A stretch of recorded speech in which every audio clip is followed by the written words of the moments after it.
Το όνομά μου είναι Όλγα Σταυροπούλου και είμαι η Γενική Διευθύντρια της εταιρείας Μίλητος Αναδυόμενες Τεχνολογίες και Υπηρεσίες. Δηλαδή είμαι σύμβουλος επιχειρήσεων, με λίγα λόγια.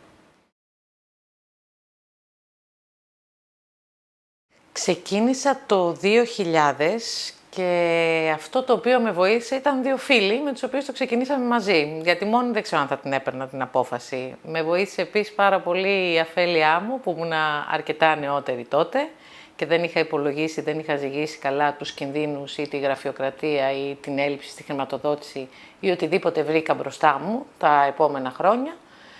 Και φυσικά με βοήθησε η κατανόηση των γονιών μου, όπου αφήνοντας κάτι σταθερό, με ένα σταθερό μισθό, λέω μια μέρα ότι αποφάσισα ότι θέλω να γίνω επιχειρηματίας. Εκεί δεν είχα καμία αντίσταση και μου λένε αφού το αποφάσισες, είμαστε μαζί σου, προχώρα. Ουσιαστικά δεν μπορώ να πω ότι είχα δραματικές δυσκολίες. Ξεκίνησα με έναν απλό τρόπο, με πολύ αγάπη ερασιτεχνικά και έτσι με μια αφέλεια της ρομαντικότητας θα τα κατακτήσω όλα.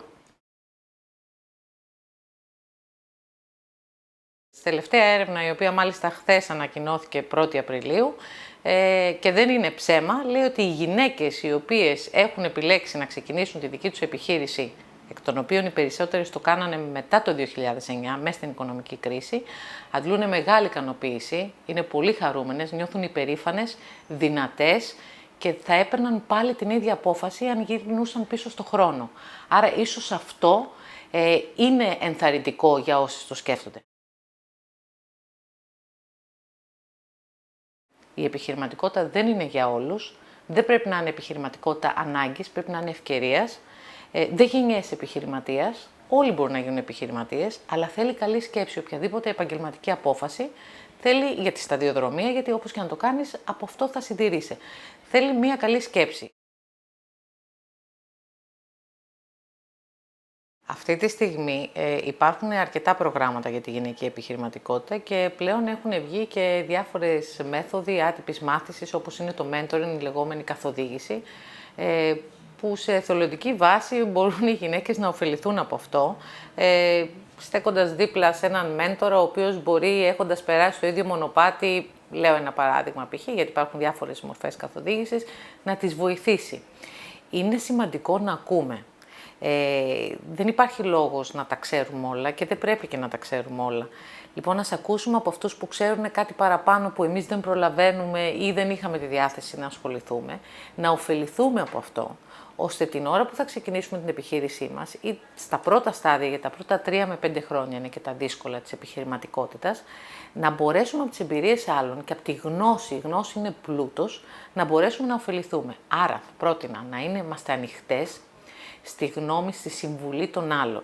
Δεν υπάρχει λόγος να την ασπαστούμε, ούτε να την ακολουθήσουμε, αλλά οποιοδήποτε ερέθισμα, συμβουλή, γνώμη, γνώση είναι προς όφελός μας. Αυτό είναι το πρώτο. Το δεύτερο είναι να ψάξουμε στο ίντερνετ. Πλέον με ένα απλό κλικ μπορούμε να βρούμε τα πάντα. Υπάρχουν τα κοινωνικά δίκτυα, τα οποία οι νέες τεχνολογίες, εγώ μιλάω συνέχεια για τις νέες τεχνολογίες, γιατί εγώ έχω να λέω ότι τους πρώτους 7 μήνες που κάθισα στο σπίτι μου και μπόρεσα να θυλάσω το παιδί μου, δεν κατάλαβε κανένας ότι δεν ήμουν στο γραφείο και δεν σταμάτησε η επιχειρηματική μου δράση. Αυτό μου το πρόσφεραν εμένα οι νέες τεχνολογίες, το Skype, το email, ότι μπορούσα να πάσα στιγμή να επικοινωνήσω και να τα διευθετήσω όλα, έστω και από το σπίτι μου κοντά στο παιδί μου. Το ένα δεν αναιρεί το άλλο. Απέναντίας θα έλεγα ότι μας δίνει και μια ευελιξία στις γυναίκες η επιχειρηματικότητα. Μπορεί να μην μας δίνει επιδόματα, αλλά την ευελιξία, το να φτιάχνουμε το πρόγραμμά μας το δίνει.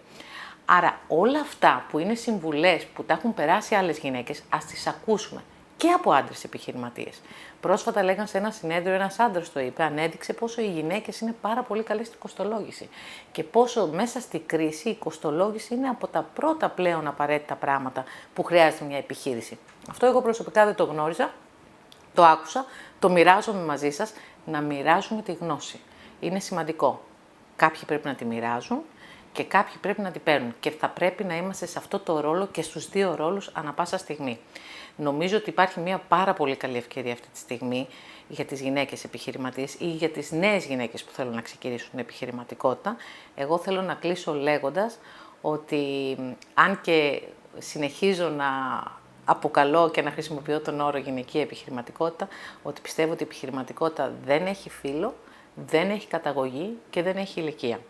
Και αυτό το λέω για όλες τις γυναίκες, όπου να μην σκεφτούν που πιθανώς να έχουν μεγαλώσει τα παιδιά τους και να είναι τώρα 20 ετών και εκείνες να είναι πάνω από 50 ετών και να σκέφτονται τι να κάνω τώρα.